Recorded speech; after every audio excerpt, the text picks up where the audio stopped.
Hey, I'm Jusko from ProudMoney.com. Looks like some changes to the Chase Sapphire credit cards may be on the way, although we have incomplete information on that. We're going to take a look at what those changes are, at least as how we know them or think them to be. But first, I'm going to ask you to please subscribe to this YouTube channel if you have not already, and if you have already, I thank you for doing so. So, some eagle eye on Reddit happened upon the fact that if you go to a certain page, if you are a holder of the Chase Sapphire Preferred or Chase Sapphire Reserve, and you look at the full agreement for the Chase Ultimate Rewards program, the agreement as it stands right now is actually showing some details about the Chase Sapphire Preferred and the Chase Sapphire Reserve that are not actually true today, which we have to assume means that these cards are about to be changed and some new features added to them. So we're going to look at those agreements, talk about what the differences probably are going to be. So let's start with the Chase Sapphire Preferred, because this is where it looks like there are more significant changes. Now, one hole in our knowledge here, even as we have these documents talking about the Ultimate Rewards program changes, is we don't know what the annual fee changes might be to these cards. So we have the Chase Sapphire Preferred getting some add-ons, but we don't know if we're still going to be paying $95 as a card holder or whether that would go up. But here is what it looks like the card is going to look like after these changes are made. You get 2 points per dollar on travel purchases, same as now, unless you make your travel plans through the Chase Ultimate Rewards portal, in which case you would get 5 points per dollar on those purchases. Dining purchases going from 2 points per dollar up to 3 points per dollar. There will be 3 points per dollar on online grocery purchases. Not totally sure what that will entail, but obviously it will mean not inside a grocery store, and it is also going to exclude Walmart, Target, and warehouse clubs. 1 point per dollar everywhere else. The addition of a $50 hotel credit will also be here, and this will only be if you book the hotel through, again, the Chase Ultimate Rewards portal. So Chase looks like they're going to be pushing you more through that portal if you want to get some of the extras on this card.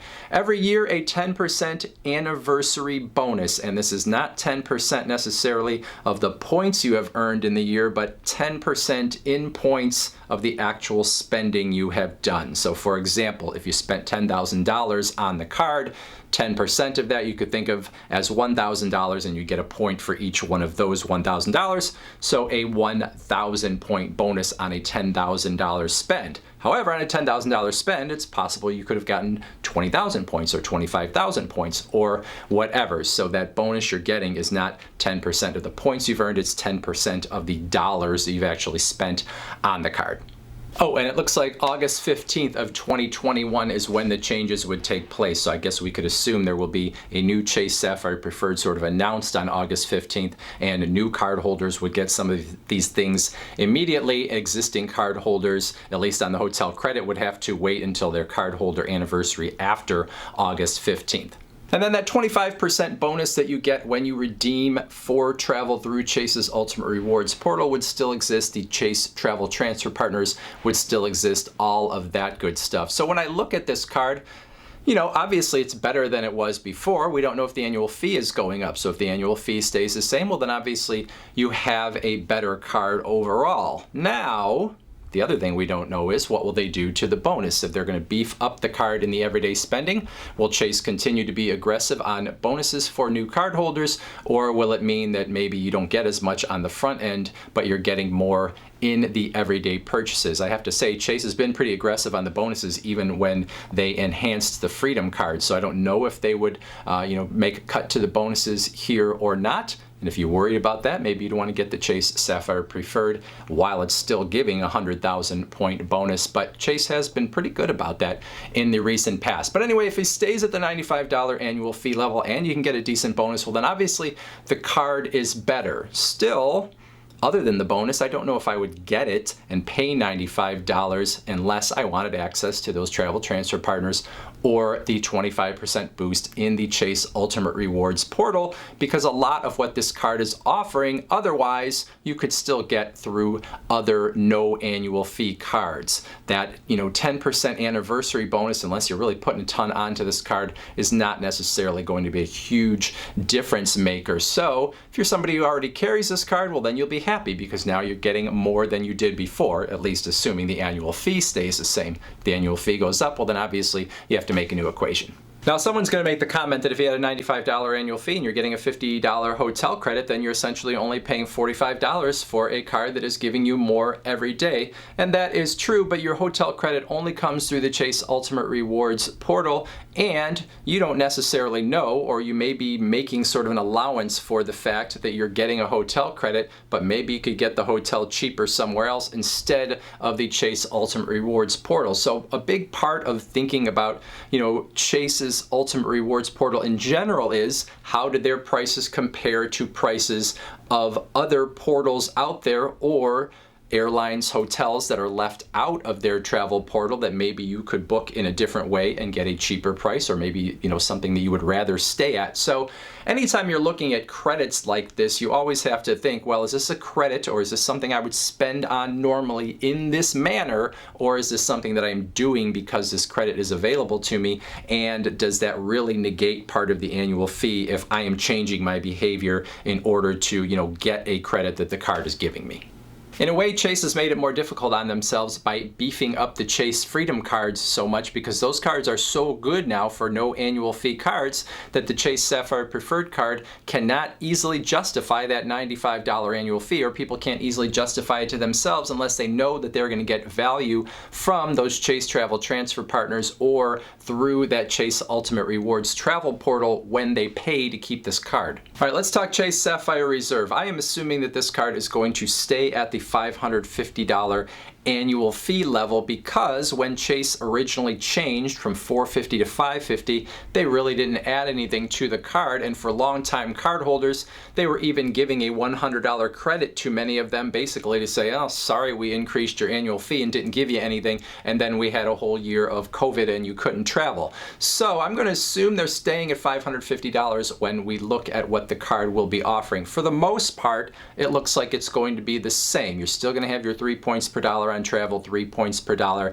on dining. You're still going to have the $300 travel credit and kind of all the amenities that go with this card. The one change, and it is again sort of a Chase Ultimate Rewards portal change, is the fact that you will get 5 points per dollar on airline tickets purchased through the Chase Ultimate Rewards portal. You get 10 points per dollar on hotels and also on car rentals that are booked through the Chase Ultimate Rewards portal. You'll also get 10 points per dollar on Chase Dining, which is you go in and you use Chase's dining portal to make your reservations at a restaurant and pay with your Chase card, and you would get 10 points per dollar on those purchases. Now, Chase Dining, I think depending on where you live, is kind of a limited program. Maybe if you live in New York City or Los Angeles, maybe they have a ton of restaurants on the agenda there that you could potentially get a reservation at. But for me, I live in a place that has a lot of restaurants I could even walk to, or within a 5 to 10 minute car ride, and almost none of them are in Chase Dining. So when I actually went to see if I could sort of make a dummy reservation to see what was available, there were very few that were anywhere near me. So I guess it depends on where you are. Chase is probably concentrated on certain geographical areas more than others. But anyway, if it works for you, 10 points per dollar on Chase Dining. Otherwise, looks like pretty much everything's the same with this card. So looking at these potential changes to the Chase Sapphire Reserve, assuming we stay at a $550 annual fee, I don't know if they make a lot of difference. If you are an existing card holder, you've probably already decided whether you're willing to keep the card at $550 or not. Having these extras on purchases through the Chase Ultimate Rewards travel portal for a lot of people is not going to make a difference, because they don't necessarily trust that the travel portal that Chase is running is giving them the best deal. Now, Chase may be giving the same deal as many other online booking services out there, but of course not everything is going to be on the Chase travel portal. So there may be hotels that you want that aren't on the portal. There may be airlines that aren't on the portal that you would rather book with. So it is not necessarily the case that going through the Chase Ultimate Rewards portal is going to be just the same as using some other service that you might to book a flight or to book a hotel, etc. So I don't know, it's going to make a whole lot of difference in people's equations in their heads. Now, maybe if you're a new potential card holder, you see 5X and you see 10X and you don't know a whole lot about the Chase program yet, and maybe that is something that entices you into the card. But I think for existing card holders, nice to have, but probably not a whole lot of everyday usage for most Chase Sapphire Reserve card holders.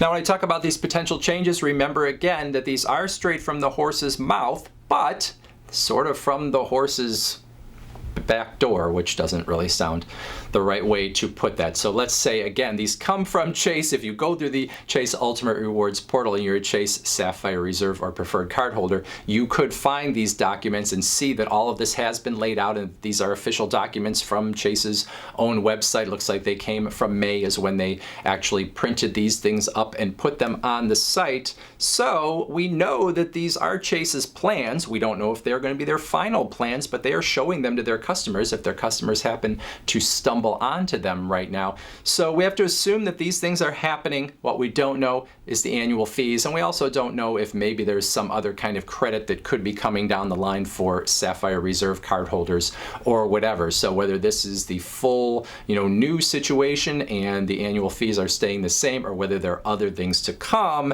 is hard to know. It looks like August 15th is the date that the Chase Sapphire Preferred is sort of targeting for things to change. Not sure for the Chase Sapphire Reserve. I think it would probably be the same. If they're going to do it, they would probably do it at the same time. So I would love to hear your thoughts on all of this. Put them in that comment section below. Otherwise, I thank you for watching, and as always, please go to proudmoney.com, where we do credit card reviews and we talk personal finance, we talk deals, and all sorts of other fun stuff too. Thank you for watching. Bye.